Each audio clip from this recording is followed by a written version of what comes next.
Posting anonymously in a Facebook group can be useful if you want to share something personal or sensitive without revealing your identity. Now, to do this, the group must have the anonymous posting feature enabled. Okay? So basically, by the admin. So this feature allows members to post without showing their names, offering a layer of privacy for those who feel, uncomfortable sharing openly.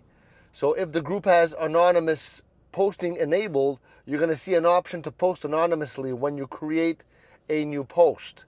This option typically appears below the text box where you write your message, with a button labeled Post Anonymously.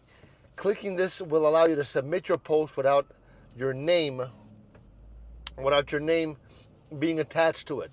The other members of the group will still be able to interact with the post, but they won't see that you're who you are. So the group, if the group does not have the anonymous posting enabled,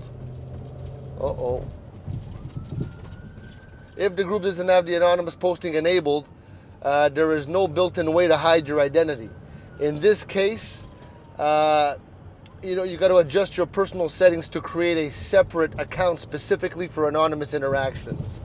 Though it may violate Facebook's community standards or the group's rules, you got to make sure about that. So it's important to know that the group admins can still see the identity of the anonymous poster. So keep in mind that when you're sharing sensitive content.